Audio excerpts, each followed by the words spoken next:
Welcome back. You're watching Morning Live. Thank you for choosing to stay with us. Now, it is for those who did not make the 969-kilometre trek to the National Arts Festival in Grahamstown and brings the pick of the festivals to the Wits Theatre in Braamfontein. Now, that's the 969 Festival taking place from the 15th to the 26th of July. That's this year. It's theatre, music and poetry lovers will be treated to at least 16 of the most interesting productions they had local stages in the recent past. Sex, death, suffering, anti-Semitism, poverty, despair, society, history. No subject is taboo. That is a lot. To tell us more, we are joined by Bridget van Oerle, who is the co-owner of Buz Publicity. Bridget, thank you very much. Thank you. Thanks for having us. It's so weird. We always see you in the background. You're always bringing the artists, theatre productions, and now you're here talking to us. Welcome, welcome. Thank you. 969. What an interesting festival. How did this idea come about to treat people to something that I think is really magical? Well, I think it is, and it's in its 14th year, and it's hosted at the Wits Theatre. Geeta Pather, who's the director of the Wits Theatre, is in Grahamstown, so I pulled the straw this morning. But she's got a great lineup at the festival this year, and especially for those who had FOMO, because of fear of missing out on the National Arts Festival, they can catch it next week. And, you know, the reality is that it is an amazing festival. It's part of our culture. It's woven into who we are. But there are just some people that can't make it year on year for whatever reason. And this is a great way to see what the picks were. Yes.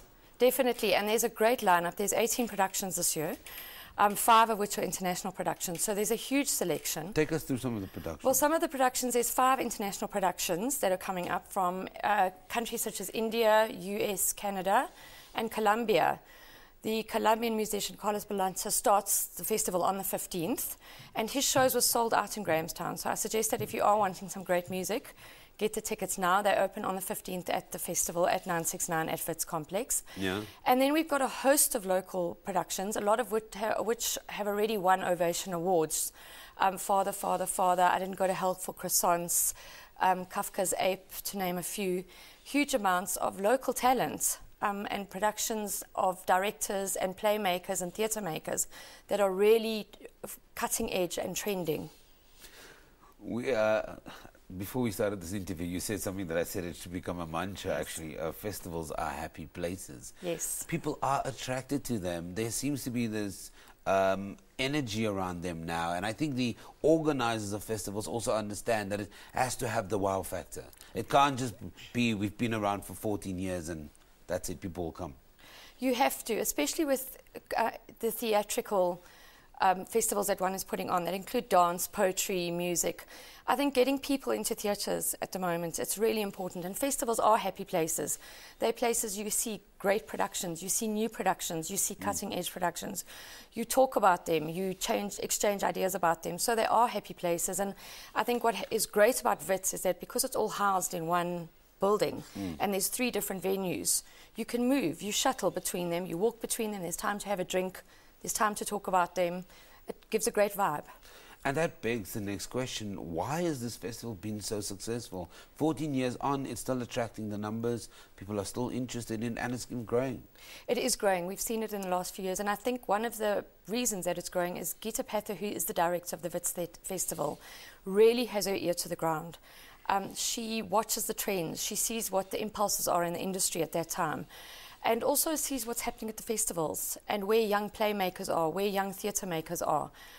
So she's already put the festival together before the National Arts Festival happens.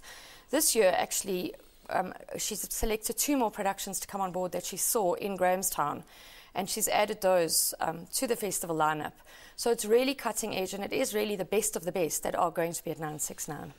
Talk to me very quickly, Bridget, about your lunchtime performances, but also the role that poetry plays in this festival now.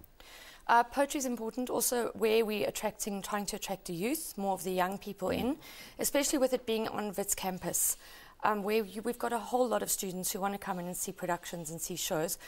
Poetry speaks to people. Poetry is really at the edge of everything at the moment, with young people in particular. The lunchtime concerts are from the 20th to the, well, lunchtime performances are from the 20th to the 24th, because schools go back on the 20th. Yeah. They're accessible. You know, young people know about poetry. They get it. And they're happening at 1:15, and there's productions that fit into those lunch hour slots and those lunchtime slots as well. And poetry is also going to play a very important part in that as well, in speaking to those young audiences. Just the idea in terms of the evolution of 969. Now, I know that it's only picking the stellar performances out of Grahamstown, but with the kind of publicity that you've managed to generate and the interest, at some point, can it be used to maybe on the fringes for young people to use the platform to develop themselves, to maybe expose new talent too? It is already being used. Okay. There are people who will put in proposals, or Gita has seen. So there's a lot of young playwrights or young artists that are on that festival as well. Okay.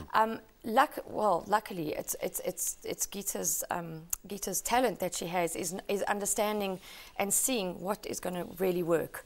And I think that we've got so many talented young performers, scriptwriters, theatre makers in the country, that a lot of them do use this festival as a stepping stone, and it's lucky that a lot of them have won Ovation Awards, especially this year and last year, and then go straight from the National Arts Festival into 969, where they've won these awards or their productions have done really well. So you will get established artists on this festival, and then you will get young, new talents. So it's a nice mix. It's a mix. Bridget, very quickly, 15 seconds, details. People want to know tickets, where can they go? Web tickets. You can go to Web Tickets. You can join the Facebook page, Wits 969, the Facebook page. Go to their web page as well. All the information is there, the whole lineup, and go to Web Tickets to buy. The ticket starts on the 15th, runs to the end of the month. Don't miss it. Lots of productions, 3 a night in the venue. It's amazing.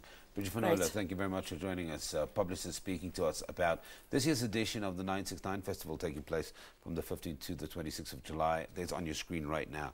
It will happen at the Wits Theatre in Braamfontein, and it's for those who did not make it to the National Arts Festival. Not saying that you shouldn't go, and this is a cop-out. This is a great festival. Go and check it out. We'll take an ad break. Back after this.